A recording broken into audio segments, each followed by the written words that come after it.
Thank you everyone for joining. We will get started here in just a few minutes. Gracias a todos por venir. Vamos a estar comenzando dentro de unos minutos. شكرا على حضوركم جميعا اليوم. بنرحب بالجميع وسنبدأ اجتماعنا بعد بضعة دقائق. እንደምን አመሻችሁ። በጥቂት ጊዜ ውስጥ ፕሮግራማችንን እንጀምራለን።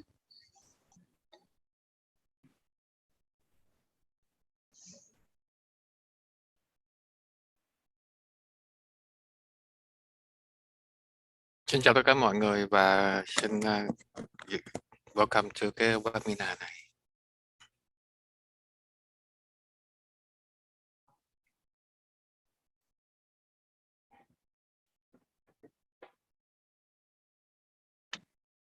오늘 함께 해주셔서 감사드리고요. 몇 분 후에 오늘 미팅을 시작하도록 하겠습니다.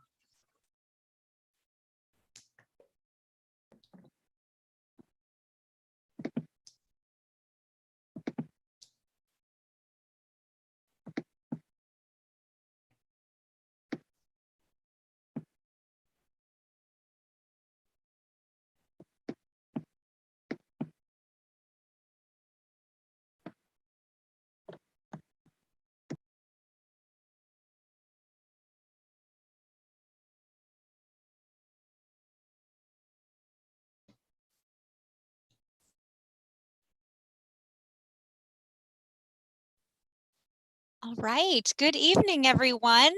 Thank you so much for joining us tonight for our Student Safety Virtual Town Hall. We do have interpretation available tonight, so we are going to go ahead and get that going. So I just encourage everyone to listen, and we will get that process underway now. And I'm going to hand it over to Elizabeth. Hi, we have interpretation in 6 languages and in ASL. So when that feature is launched, please click on the interpretation icon. It is a small globe at the bottom of your screen and select English. All attendees must select an an audio channel. We will now introduce all of our interpreters and they will give these instructions in their languages. Starting with Marcela, please. Buenas noches, me llamo Marcela. Vamos a estar comenzando esta reunión en breve. Para poder escuchar en español hay un globo, van a ver una foto de un globo en la parte de abajo, en la parte izquierda de la pantalla. Presionan este globo, escogen el español y pueden escuchar y ver esta presentación en español. De nuevo, es el globo en la parte de abajo, en la parte izquierda. Thank you. Summer, please. أهلا بكم اليوم في اجتماعنا الإلكتروني الخاص بأمن وأمان الطالب أو الطفل. بنرحب بالجميع وسعداء بوجودكم جميعا اليوم. نحب نعلمكم إنه في ترجمة لست لغات اليوم، منهم اللغة العربية، وأنا اسمي سمر هكون بترجم لكم اللغة العربية النهاردة. قبل ما الاجتماع يبدأ لازم تضغط على علامة الكرة الأرضية في أسفل الشاشة وتختار اللغة الخاصة بك. لو في إنجليزية تختار اللغة الإنجليزية، لو لغة عربية أو أي لغة أخرى لازم تضغط على علامة الكرة الأرضية وتضغط على اللغة المخصصة لك عشان تنتقل لغرفة أخرى فيها ترجمة خاصة باللغة الأم الخاصة بك. ونشكركم جزيلا على حضوركم. Tizita. እንደምን አመሻችሁ። ዛሬ የተማሪዎች ደህንነት ላይ ነው የምንወያየው። የትርጉም አገልግሎት ተዘጋጅቷል። የትርጉም አገልግሎቱን ለማግኘት ከስር በቀስቱ ላይ የምታዩትን የዓለም ምልክት ተጭናችሁ ወደምትፈልጉት ቋንቋ፣ አማርኛም ከሆነ ወደዛ ቋንቋ መግባት ትችላላችሁ። ሁሉም ሰው ግን ይሄንን ተጭኖ ቋንቋ መምረጥ አለበት። እንግሊዘኛም እንኳን ብትፈልጉ እንግሊዘኛ የሚለውን መጫን ትችላላችሁ። አማርኛ ከፈለጋችሁ አማርኛ የሚለውን መጫን አለባችሁ የትርጉም አገልግሎት ለማግኘት። እንኳን ደህና መጣችሁ። ስሜ ትዝታ ነው። አመሰግናለሁ። Thank you. Min.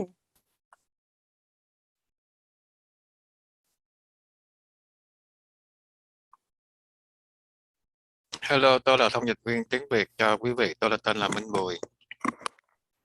Xin quý vị lựa chọn bấm vào cái hình trái địa cầu ở dưới màn hình để mà chọn kênh tiếng Việt Vietnamese.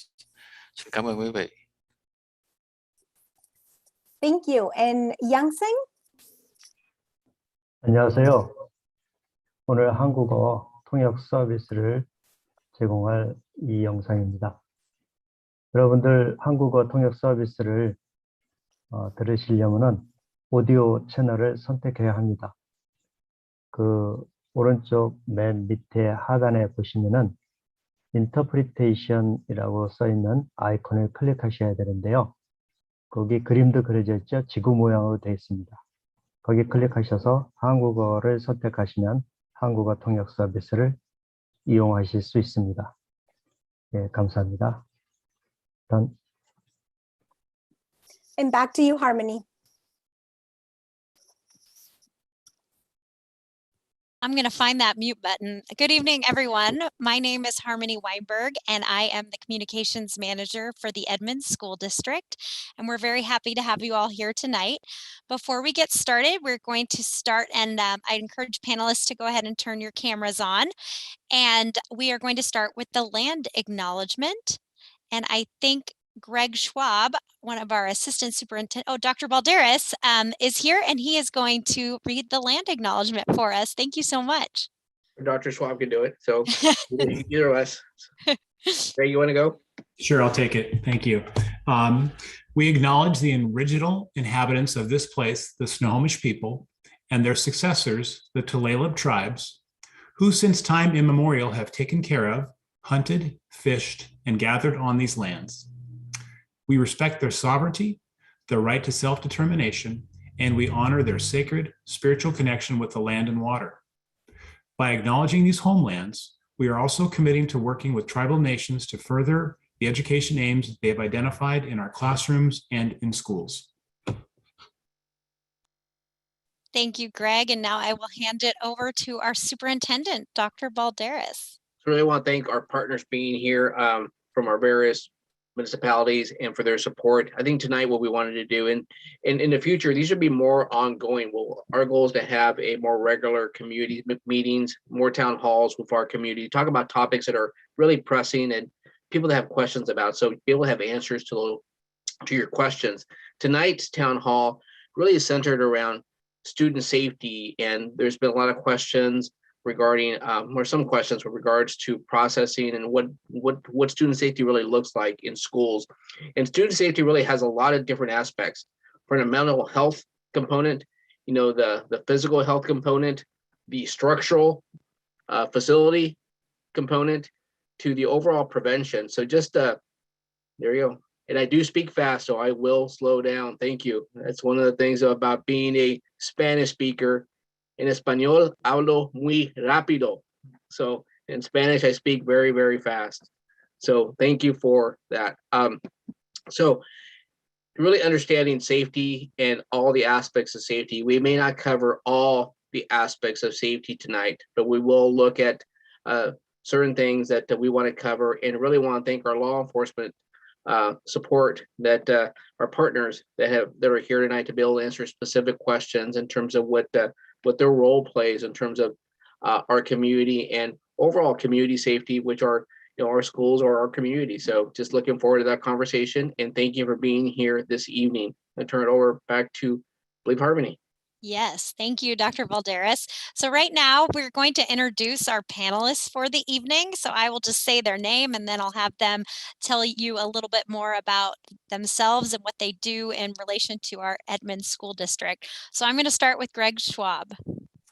Good evening, everybody. Thank you for being here tonight. My name is Greg Schwab. I'm one of the assistant superintendents for the Edmonds School District, and I work primarily with our secondary schools, our middle schools, and our high schools.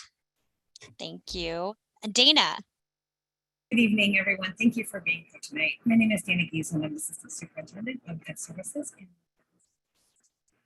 Education Services is really all things teaching and learning, from curriculum and instruction to special education.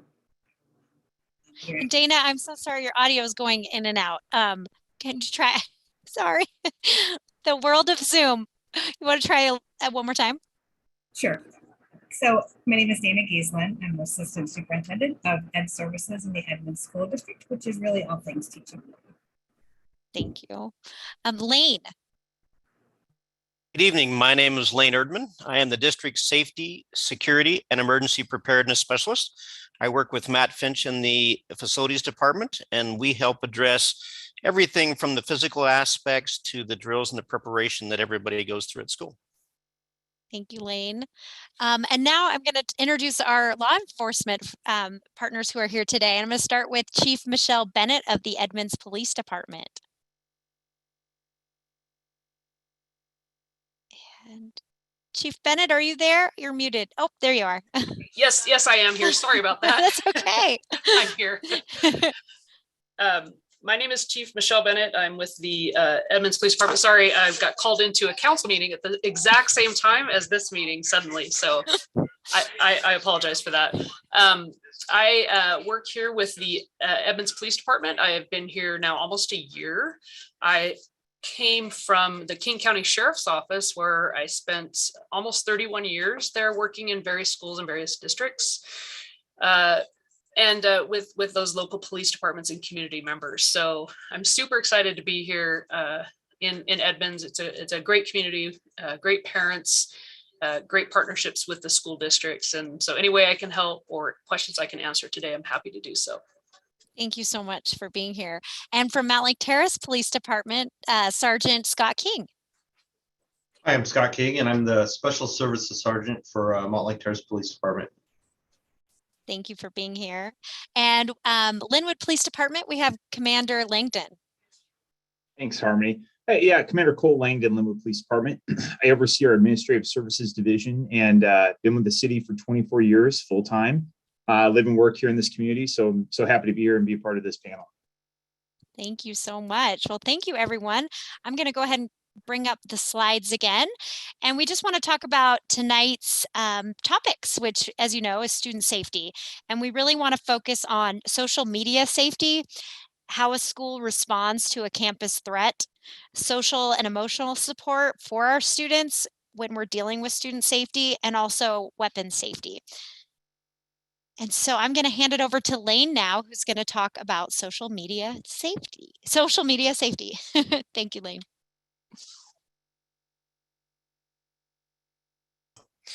Good evening. One of the most powerful tools that we deal with in schools, both positively and negatively, is social media and the far-reaching aspect that it has in our students' lives. And so we just wanted to give some tips for families on how they can think more safely about social media and things to teach their students and their children at home. And so we just want to go through a few of these with you. Certainly one of them is respect the age rules and restrictions. Many of the apps that your children sign up for have to have permission because they're under 18 years of age. And so make sure that they're following that membership rule and that they're getting your permission to sign on. Make parental approval of social media a house rule. So if kids are going to use social media, make sure you know when they're doing it and how they're doing it and which apps they're using, which we'll talk about a little bit more. Talk and teach about acceptable and unacceptable posts. This is the biggest thing that we deal with is kids often say things that they don't really mean, but they saying in emotion and anger, and they don't understand the impacts of the posts that they're making. So we really need to help educate them about that process. We recommend that you friend and follow your kids on social media just so that you can monitor the conversations that they're exposed to and the things that are being said in their peer groups. Always set your child's profile to private. This is important for their security, for their identity theft, and for those type of things. And so that so the whole world can't see what is going on, just the people that they want to communicate with. Teach them not to post information about their age, their school, their address, their social security, or telephone number. And I can tell you, we see so many kids that tell us everything about their life, and it really is dangerous for their identity theft later on. Monitor and know what your children are doing online. And this is the biggest thing, is don't be afraid to check on your children. Make sure you know what type of activity they're seeing and exposed to so that you can have conversations with them about proper use of social media and how to make it an effective tool. We wanted to make sure that you're aware of some of the sites that are out there because there is so much social media available now, and kids move frequently as new ones come up and they change a lot. The top ones that you see here are certainly very popular. Snapchat is one of the most common ones that we see our students using. It's a picture-based social media platform. And one of the most important things about Snapchat is that the messages disappear. So if you're not monitoring what's going on, you won't be able to see later on what your kids are communicating about. Instagram is another picture-based hashtag that we see frequently. It's a social media platform where they can both communicate and share images. Ask FM is interesting because it's anonymous. You don't have to provide the security information to get a log on. It is often used for cyberbullying and sexual content because of that anonymity. And so it's a dangerous one because of that. TikTok, of course, is very, very popular. It's where a lot of the videos that they watch, a lot of the comedic videos that they watch, but also where all these challenges happen. Challenges to do damage to our schools, or challenge to eat Tide Pods, and all these kind of strange things you hear about in the news often happen on TikTok. It's dangerous because a lot of those challenges that they give kids to do. Whisper is an anonymous act. Again, it's marketed towards you specifically, and it has a lot of sexual connotation to it, and so it's dangerous for our kids to be exposed to some of that. Kick and Kick Messenger is, again, another anonymous app. There's no need for ID verification. Tinder, many people have heard of. It's a dating app, but it's more of a casual dating and casual encounter app than it is a serious dating app. Omegle is an online chat. The problem with this one is it connects to strangers around the world. So you'll have an interest and it will connect you to strangers that have a similar interest, can be anywhere in the world. And so you don't know who you're communicating with or why. IMVU is an avatar-based one, so you can create an avatar out of yourself and you can play games and apps, and there's a lot of role-playing, and again, it becomes a very sexual website. Okcupid is kind of like a dating site, but it's based on quizzes. You answer a bunch of questions and quizzes and give personal information about yourself, and it uses that to link you to people of common interests. ChatSpin is a random video chat app. Again, it picks videos and it links you to strangers so that you can have communication with strangers. And we're certainly concerned about that when students start doing that. Tumblr, we don't see as much now. It's a microblogging app and it tends to have a lot darker imagery with it, but we don't see our kids using it as much now. Real fast, Lane, we're going to switch ASL interpreters. So thank you, Sarah.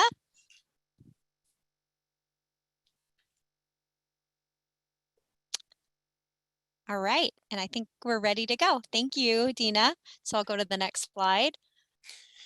There are a lot of apps that are available, particularly to people who speak foreign languages. And so we wanted to make you aware of some of the most common ones that we're seeing in other countries.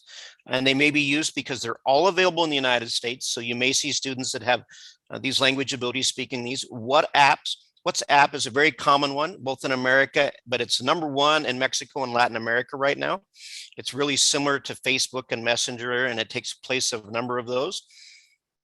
China, WeChat is the #1 app right now. It also has Weibo, QQ, and Douyin, which you'll notice Douyin is the original name for TikTok. And so it's their link to the TikTok channel. In Arabic countries, Baz is one that is trying to come in now. They want to focus strictly on the Arabic countries. Path is another one that's already common. Ariba says it's very popular. They say they have millions of viewers. And then, of course, WhatsApp is also very popular in the Arabic countries as well. Some things that our district does that we do to help monitor social media, because it is used so frequently for threats and those type of things, is we have the ability to look at a student's Chromebook. So if a student is using their Chromebook to access social media, or if they're using their Chromebook to send messages or send images, we have the ability to look at that student's specific Chromebook and see if there's something going on. Now, the way that that works is we don't have time to do this on a daily basis and monitor all of the kids' chats. And so we really do this when we have concerns or alert or a case comes up that we need to look at to see if there was some kind of link or information there. But we also contract with an outside agency. It's called Safe Schools Together. And what they do is they put a geofence over our schools. And what that does is it allows us to capture information that is being transmitted on just several different social media websites. And as long as your students' profiles are public and information is out there, regardless of whether they use their phone or their computer, we can see the things that they're communicating about. And it's a computerized system initially that picks up on 3 key areas. The first one is kids that have suicidal ideation. So if they're talking about suicide, they're talking about cutting themselves or harming themselves, it alerts us to those kind of behaviors. If they are making threats against a school, whether they're threatening to shoot up a school or whether they're just talking about things that are going to happen at the school that are dangerous, it will pick up some of those alerts, things that involve weapons and those kind of things.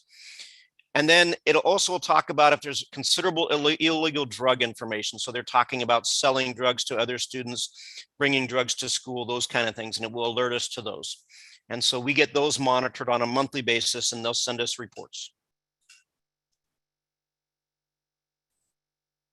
And real fast, I'm going to ask one of our interpreters. I'm not sure if they can see us. They're muted right now. So if all of our interpreters could just please double check that they are unmuted, so the folks who are listening into that channel can hear, that would be great. Thank you so much. All right, Lane, I will go to the next slide.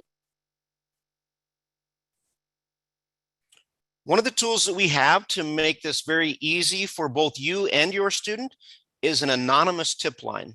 And this is a great way for you to communicate concerns to us. Frequently after hours or even on a weekend, students will see information that happens on one of the social media sites. And this is a way for you to share whatever's going on there. So if somebody's making a threat, another student looks to be suicidal or something like that, this is a great way for you to contact us because it's completely anonymous. You're given an anonymous identifier that we don't see. We can still send you communication and ask you questions without knowing who you are.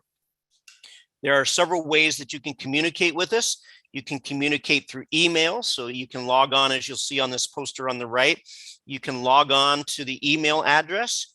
You can send us a text message and you can include images with that. So if you have images of graffiti or a Snapchat conversation, you can send us that. You can send us a voice message. If you use the voice line, it will allow you to record a message for us and tell us what it is. Or you can go on the web and access the web, and there's a form that you can fill out that you can give us all the information that you want. And so we want to make sure that both parents and students are very aware of this because it's one of the best ways to communicate with us if you're concerned about others knowing who you are.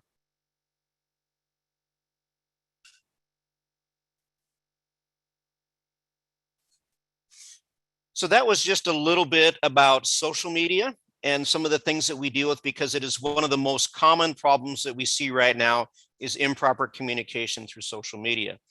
But there are lots of things that we do to try to make our schools more secure and safer for your students to be in.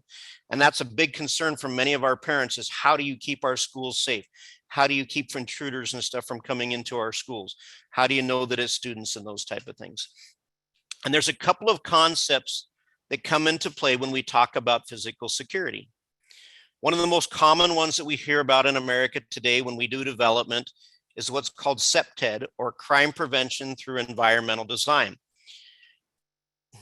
Can you bring the slide back?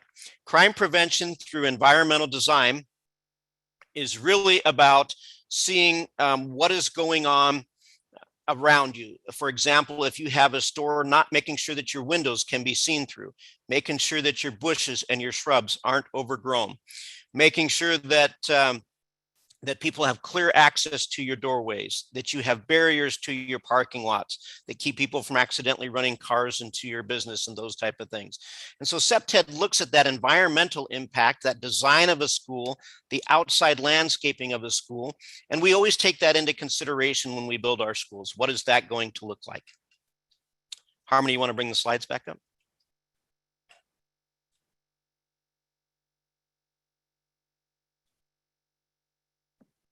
I think one of our hosts had technical difficulties, so we're working on it. Okay.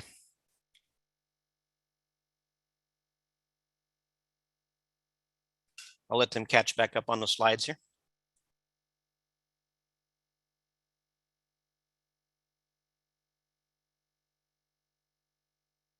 Okay, so the next one that I want to talk about is what's called concentric circles of protection. And this is a newer concept that's put into the International Fire Code and what they call Nfpa 730. And it really talks about different layers of how we protect ourselves. And you'll see in the picture that they have several different rings that we consider when we're looking at first physical security. And one of the farthest ones out is deterring people from wanting to do harm to our school or to break or damage our school. And it includes the things like CEPTED that we talked about. It includes signage that we put up around our campuses, the information that we post on our website about our security and our practices, things that would make them not want to come to our school and cause problems. From there, we detect. So we have systems to help us detect what's going on. And those can be anything from camera systems to security systems to other ways of identifying whether somebody's coming on our campus. It can even be our social media monitoring, some of those kind of things. And then we attempt to delay them. So again, this is where we have things that make our schools secure. So if you approach one of our schools now, especially during COVID, you might find that the front doors were locked, that you have to use an intercom system to get in, that there's a camera system there at the front door, that there's a visitor management check-in when you come inside. And so all of those things are made for us to identify who's on our campus, who's approaching our campus, and are they safe to be here. As you get inside, and if something happens, then we have the ability to respond. And that's why we have the drills that you've known for years, whether you did fire drills as a student when you were young, or the things that we work on now, like shelter in place or lockdown. It's our emergency preparedness plans. It's all of the things that we do to respond, including calling our partners on 911 and accessing the police and having them come to our campuses. So that's our response piece. And then, of course, what we're doing and what we're protecting is the inner circle. It's our students, it's our staff, it's our structural facilities, it's the financial investments that you as a community make in our education. And so those are kind of the concepts about concentric circles. And as we look at how do we make our schools safer, we look at all those different layers.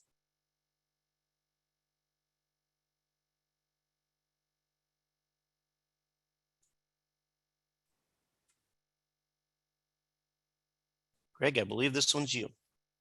This is me. Thank you, Lane. There were a couple of questions that I wanted to touch on in the chat real quick. One of our attendees shared also that Discord is another social media site that we think is really important for you to be aware of.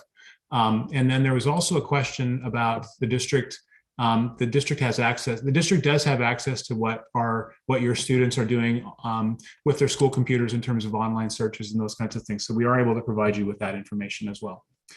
I'm going to speak about how schools respond in incidents of threats. And I'm sure that it's not a surprise to anybody that this school year, schools across the nation, including Edmond School District schools, have had to deal with a number of threats to student safety, threats of shootings, and a variety of other topics. So it's really important to know that when we address threats, we don't make decisions about how to handle those threats in isolation. All potential threats to the safety of our students, staff, and our school communities are addressed in consultation with district staff and law enforcement. Our first priority is always to collaborate with law enforcement to investigate and determine what steps need to be taken in order to protect our students and our staff. In addition, in the case of threats communicated electronically, we rely on our social media monitoring services to help us identify individuals who may have information about the threat or who may be responsible for posting the threat. In some instances, what happens is through social media is the initial threat gets reshared and goes viral. This can often present some additional difficulties as the information spreads, and sometimes the original threat has information added to it, which increases the level of concern in the community about the threat.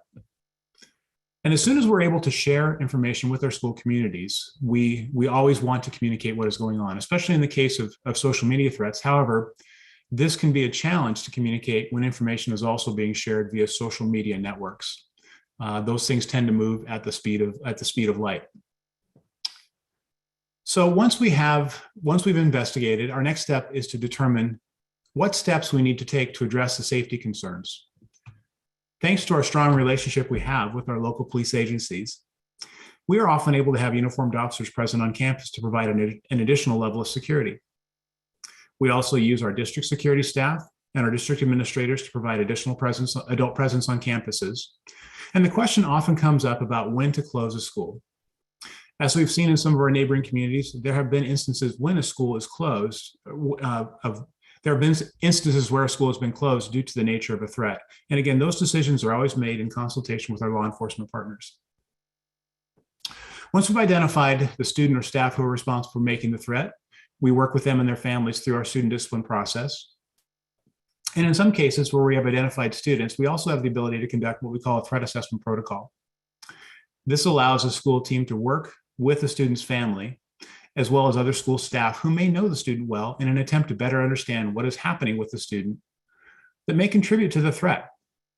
This process can help the school know how to better protect the safety of students and staff, and also provide the specific supports to the student who made the threat.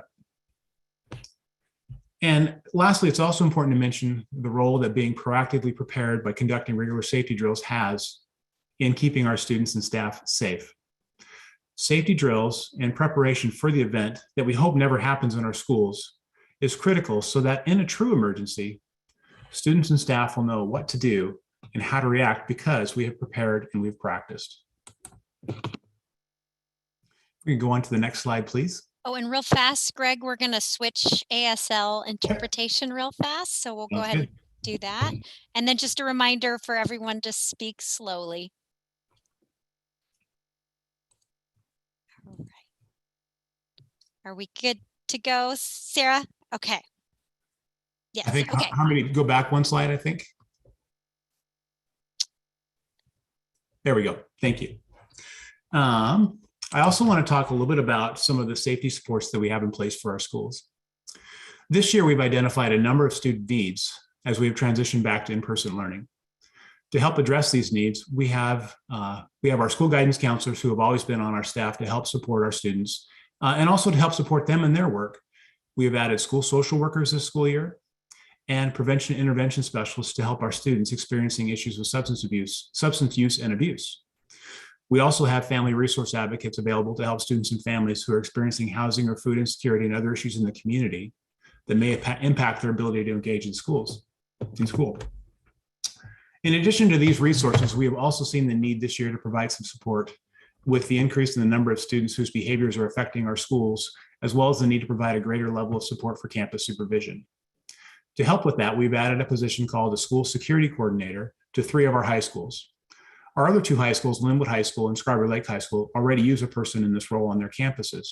I want to be clear, this position is not intended to replicate a school resource officer, the position we eliminated in the spring of 2020. As you look at the specific duties and responsibilities for this position, school security coordinators are Edmonds School District employees who are responsible for managing the campus through establishing relationships with students and staff, as well as providing a very high level of campus supervision in consultation with our school principals. I think that's it for me, and we're on to the next slide. Hey, Dana? Yes, thank you. And just a reminder to speak slowly. Already. We want to talk a little bit about social emotional support for our students. And Greg Schwab just mentioned a few of the positions that we've added this year to really to honor that. This is a really difficult time. We're coming really back to in person in a lot of ways, and the pandemic has been a lot for a lot of people. And we really want you to know that we honor that, and we hear you, and we hear the struggles that are happening, and we want to talk about that just a little bit tonight. Really focusing on creating and nurturing a sense of belonging and community in our schools. Inclusive and equitable practices, warm welcomes, and relationship building. Our kids have been out for quite some time, and they haven't had all the experiences that maybe they would have had there not been a pandemic. Focus on kindness and compassion is critical. Lots of clubs and athletics are back. I know that we were just thrilled to have athletics and a lot of music and those kind of things happening this fall and winter and now spring. And then we want to partner with you. Lane discussed earlier the anonymous tip line. And while the term tip line seems like a phone call, it really is all of those other things like Lane did say. There could be a text, there could be a phone call, there could be an email, but we want to support the things that you're seeing and the things that you're hearing.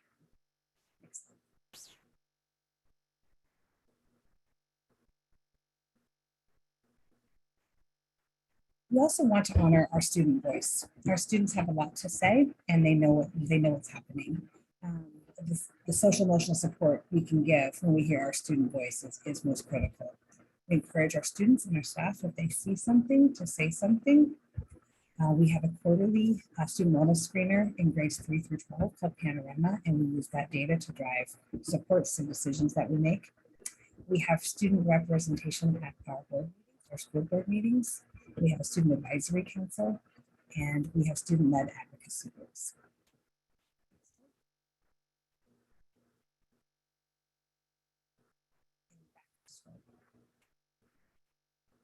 Perfect. The social emotional, the specific supports that, and Greg did mention some of these, and it's good to reiterate some of those. Just responding to the needs. We know there's a lot of social emotional needs out there. Strategies for dealing with stress and anxiety, working on problem solving skills, that's a critical skill. Mindfulness practice, we have suicide prevention practices and responsibles to that. We have our family resource advocates, our school social workers, our school counselors, our school psychologists, all working to support the social emotional needs for our students. One thing that we did add last school year, and we've put out information on, and I know we will continue to do so, is there's mental health resources and services in our schools, but also Care Solace is someone in contract with, and it's a mental health concierge services to get our students and families connected with mental health supports should they need them.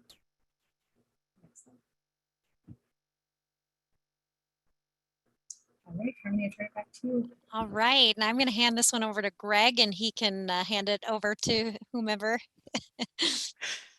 Thank you. Again, the last thing we want to stress is we want to talk a little bit about weapon safety. And in the Edmonds School District, this year we've had a number of incidents, a few incidents this year with students involving weapons that working with our police partners, we have been able to handle very safely and very successfully to ensure that all students and staff are safe. But we do feel it's important to really touch on this topic of weapon safety. And I'm going to ask, I think I'd like to ask Commander Langdon or Sergeant King to address some of the issues around weapon safety if they could.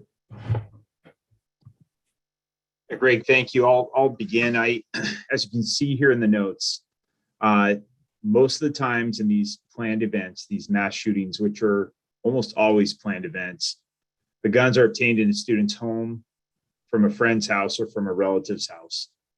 So you look at the prevention model here of just making sure those guns are secured, that ammunition is kept separate from the firearm, basic gun safety best practices. We can prevent so many things from happening. I myself, as a member in law enforcement, as an employee now for over 25 years, I keep a firearm at home. And with 3 young children, I am duty bound, and I am bound by the law now in Washington State to keep that firearm secured and out of their reach. And so we would just ask you to use best practice, common sense gun safety of keeping your firearms locked up and secure and out of the reach and out of access of any person who is not legally able to own or possess a firearm. And I would just add on to what Commander Langdon had to say. Education is big, just teaching your children what to do if they find a firearm, and to stay away from them, and also keep them locked and safe, and keep the ammunition in a separate spot. For additional information for parents, you could also look at on the web, Project Child Safe is a good place to look, and there's lots of helpful tips and resources on that. Greg, if I can add a piece here that we didn't have in here, and it's really that we want to thank so many of your families and your students, because when we do have issues at school, we find out about most of them because you tell us, your students tell us. A parent hears a child talking about something is seen on Instagram, a weapon is seen in school, or a kid shows it to another kid. And you guys tell us either by contacting our police partners, or you tell us through our tip lines. And that's how we're able to resolve so many of these so early on, is you guys being alert and aware to what's going on. And that's really what our message is tonight, is to make sure that you're aware of what's happening in our schools, how to respond to those, and how to help us solve them. So again, thank you for that. Please continue to educate your students that way, and make sure you're using those tip lines and 911 to report these things. All right, we'll go ahead and stop sharing the slides right now. And I encourage all of you participating. We have 91 of you joining us tonight, and we really appreciate your time here with us. And we do have the Q&A available. And I know some of them have been answered, but Greg, and I know you've spoke to this, but can you just talk about when there is an issue and a little bit about student privacy and what can be shared with families if there is an incident on campus, and what we are legally bound not to share? Absolutely. I want to start by saying I completely understand that when there is an incident on a school campus, there's a desire to know, number one, that the school has addressed it, and number two, that student has been appropriately dealt with. That in some cases students receive school consequences, and oftentimes there's a desire to know what happened with a specific student. And we, as much as we would like to share information to help minimize concern, we also have, we must also follow the Family Educational Rights Protection Act, Educational Records Protection Act, which protects student discipline from, which makes student discipline confidential. And so we are unable to share anything about a specific student with anyone outside of that student's family. Again, understand that does create some concern, because people, again, want to know that the schools handled it, and they want to know what's happened. But we are just unable to share that information because of FERPA. And so I do understand that need to know, but we ask that you please also understand we have to follow the law when it comes to confidentiality and student information. Thank you. And Chief Bennett, I wanted to bring you into this question that's come up about social media and how the district has ways that we track it. But when we see a concern, when Lane sees a concern and it's in the city of Edmonds, a school, how do you join in that when it's a social media threat? So initially, we have a good relationship with the school district. So Lane or Greg or someone else generally reaches out to us and gives us a heads up. We then have communication with them to ascertain the significance of the threat, any history related to the threat or the student. We immediately notify our command staff and supervisors, who will then begin an investigation in tandem with the school district to find resolution and next steps. And what would you say is, what would you tell students right now or parents that how impactful is a threat that someone may think is funny on social media from a law enforcement side, say a 16-year-old? How do you talk about that? How do you handle that? So I'll use the city I was in previous to here, where there were two boys walking behind three boys, and they were joking about a school shooting and who they would shoot first.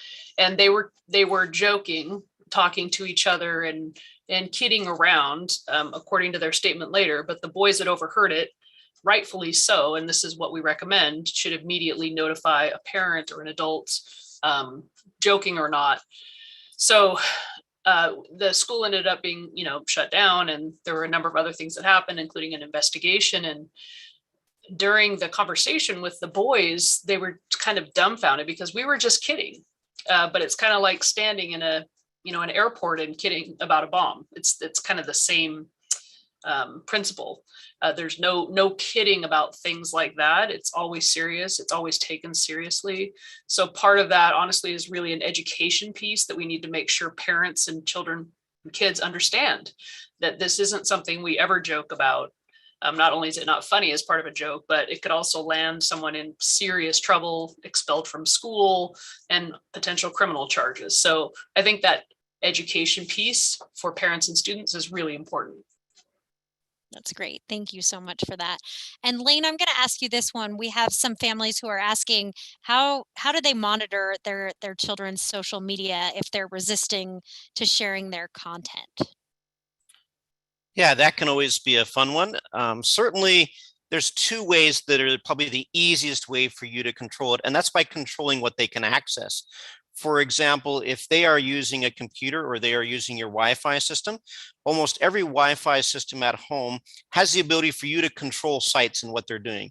And you can lock those sites out and control their permissions to all of their devices. You can still leave yours open and you can control their devices. And so for my children, example, they have a limited number of hours that they can access internet and Wi-Fi, and then the system shuts them off. So that's one way you can do it. A similar technology exists with almost every cell phone company. So you as a parent can put restrictions on their cell phones through the cell phone company.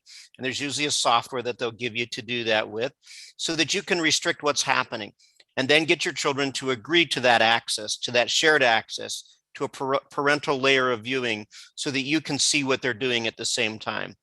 And so there's some real easy controls that you can put in place until you can get that control and that cooperation back from your student. Thanks, Elaine. And I do have one more for you. So if parents are talking about, sometimes they hear from their children that something's supposed to happen at school on a certain day and they don't want to go to school, how should they handle that as a parent? Certainly, this is a parental decision. We want you to feel safe about your children being there. But as we've discussed on this panel, we immediately involve our police partners and our security partners to make sure that we increase the security at that school. Not only are we investigating it immediately, whether it's the middle of the night on a weekend, as soon as school starts, our police officers are there. And if they need to, lots of police officers are there if we haven't resolved it before school starts. But we want to make sure that we're providing the safest campus possible. And if for some reason that we can't get the answers that we need to ensure your safety, we'll make decisions to close that school, to have a delayed start, give us time to handle those problems. So if we keep the school open, that's pretty much an answer that we're confident that we've created a safe environment for your students, and that we're there to help secure them. And you'll see us there. You'll see police officers in uniform perhaps that day covering our school. You'll see increased security at that school, more administrators at the school, to make sure that we're monitoring all the activity and what's going on. At the same time, we're also increasing our social media monitoring, capturing anything that's being talked about in the school until we can find the answers to those cases. So we want to try to make sure that you know that if we're holding school, it's because we're confident we can keep you safe. Thank you, Lane. The other question that came up was response time for officers. And so Sergeant King, I thought you could talk about giving parents that reassurance that if there is something that's going to happen at one of our schools, how fast can we expect officers to get there? We respond very quickly. As soon as we get a call about something going on in the school, we're so close and things come out so quickly. We're there within 5 minutes at the school, depending on the call volume and what's going on outside of other calls. But we're very quick to respond and get there and assess the situation and work with the school. And let me add to that just a little bit. In case you don't know, the Edmonds School District covers 5 police jurisdictions. So we have Linwood, we have Edmonds, we have Mount Lake Terrace, we have Briar, and then we have unincorporated portions of the county. And the nice, that can be a little interesting because there's so many police agencies, but the nice thing is all of our partners work so well together that if there's an incident, it doesn't matter which jurisdiction it is. We will get help very quickly from supporting agency and other agencies if we need it. And so it always isn't always just that agency that shows up. And that's what makes that response so quick as well. Thank you, Lane. And Chief Bennett, I want to ask you, I know sometimes families will wonder, how do you know if it's a credible threat or not a credible threat when we're looking into social media or kids walking down the street and hearing something? If you could just kind of give families a little bit of information about that process.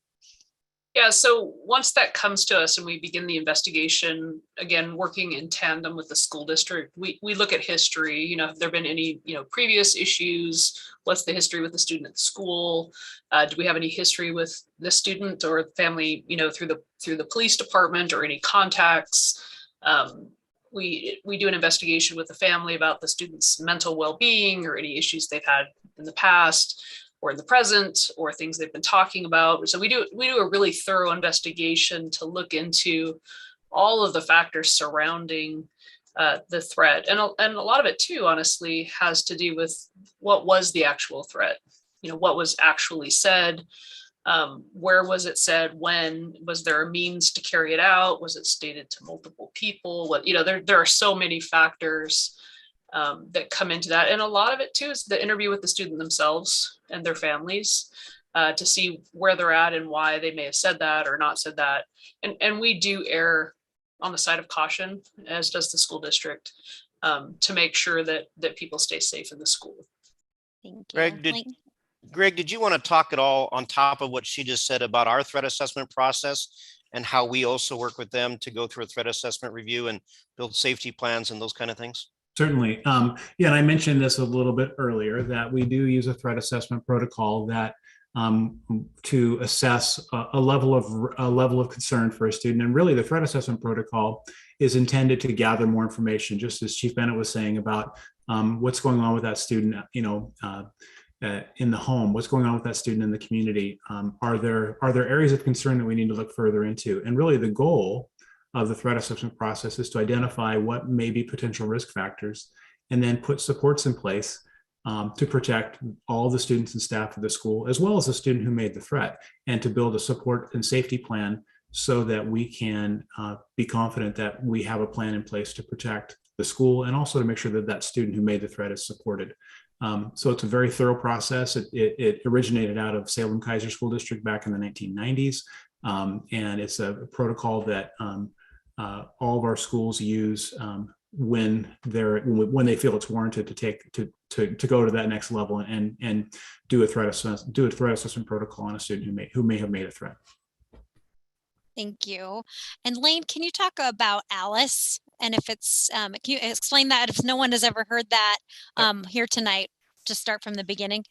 Sure. So there are several drills that we do throughout the year, and most of you are probably familiar with fire drills, for example. But as we look at dangers to our school, we have a couple of ways that we handle things. We have a couple of different varieties of lockdown drills. And so that's where we make our school secured, whether there's police activity in the neighbor around us, which is probably the most common reason that we go into lockdown, is the police have something going on that's close to our school. And so they'll tell us to lock down just so that they can make sure no visitors come on our campus while they're handling their situation nearby. We also have lockdowns in case something strange happens. So for example, somebody that we don't know on our campus shows up and just starts wandering our halls or comes into one of our cafeterias. And so it allows us to lock down, isolate and identify those people and figure out why they're on our campus and what their intentions are. And so we practice lockdowns. The Alice protocol that you mentioned here is really what we do as a run, hide, fight drill. It is still the program we use. It actually existed before run, hide, fight came around, but it's the response to a violent intruder on our campus. It's not something we use in our schools because we don't have those violent situations, but it's something that we practice and we prepare to be ready for. And so we do teach that. During COVID, of course, we had this very long break and kids that moved up into high school really didn't see much of that. So as they return, we kind of introduce it slowly back again. We have an explanation in class of what we want them to do and how we want them to respond should one of these situations happen. And then we practice some lockdowns to make sure they're familiar with how to lock down and go through that process, because that's what makes them secure in their classrooms. And then we teach them the other pieces of Alice, which is, what if we have to evacuate campus? What if we have to help barricade a classroom to make it more secure? So we add those extra components in once they're familiar with our basic practices. But it is still taught today, and every school is required to do at least an Alice drill. Thank you, Lane. And I know we only have about 5 or 6 more minutes, and I would just love to ask our law enforcement guests to just kind of your final thoughts and any words of wisdom for our families, for our students when it comes to student safety. So I'll start with Commander Langdon from Linwood. Thanks, Harmony. One thing I'd add with any of this safety, the sooner we have this information, you heard it said here several times, see something, say something. The sooner we have information, when there's a threat made, when there's an ideation that someone might want to harm another member of the school or to bring harm to the school, the sooner we can intervene, that we can come together in this co-response model that's been created between the school district and law enforcement, the better the outcome is for everybody. We can prevent harm, we can get the student supported and get them on the right track. And that's really what this is all about, especially when we start talking about people under the age of 18. It's about supporting them, figuring out root causes and moving forward. So we're here to support our school district. We're here to support all of you and support our students. Again, I have children in the school district, and we want to make sure everyone's safe. And the best thing we can all do is make sure we maintain these open lines of communication and work together on that shared goal. So thanks, Harmony. Thank you. Sergeant Scott King from Mountlake Terrace. Yeah, I would say, if you're thinking, should I let somebody know about this or not? Maybe it's not real, maybe it is. Let somebody know, at least let the school know, or call 911 and let one of us know, and let us make that determination. But the more information we have and the quicker we have it, the better we're all going to be able to do our jobs and keep our children safe. Thank you. And Chief Bennett. Yeah, just to kind of echo what both Scott and Cole have said, I have 4 children in the school district from elementary to high school. And as law enforcement officers, and I know the school folks that we work with as well, we care deeply about the children. It's not a punitive thing. For parents, we're here also to be supportive, but we also have a responsibility to keep all the other students in the school safe, and a perception of safety, which is also part of it.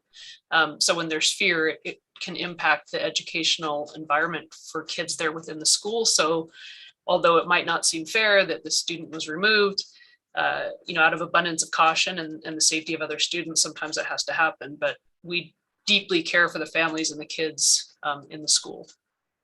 Thank you. And thank you so much for being here. But I'm going to hand it over to Dr. Balderas for closing comments in just 1 minute. We are recording this. It will be available on YouTube. I've had a few of you asked if you missed the beginning and you wanted to watch it or share it with anyone in the community. We encourage you to do that as well. So I will hand it over to Superintendent Dr. Balderas now. Thank you, and I really appreciate the law enforcement partners for being here. Again, our #1 priority has been stated over and over again. Kids need to feel safe on campus before they can learn. That's #1.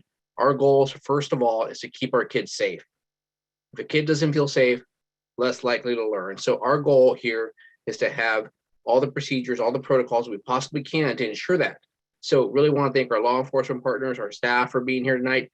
And again, this is just a first conversation. So we hope to have more of these on campus, and even by level, because they're very different by elementary and middle and high school. I think that's one of the things when we get out of COVID and get back more in person, love to have more in-person conversations by level, because again, the elementary conversation about social media is slightly different than the high school one. So love to have that continue. So this is just a starter. So, and I think a lot of people have asked about this being online. It will be, and appreciate our communication staff for being here, and the 90+ people that joined us tonight. I know there's others that will be listening to us online. So thank you all, and have a great evening.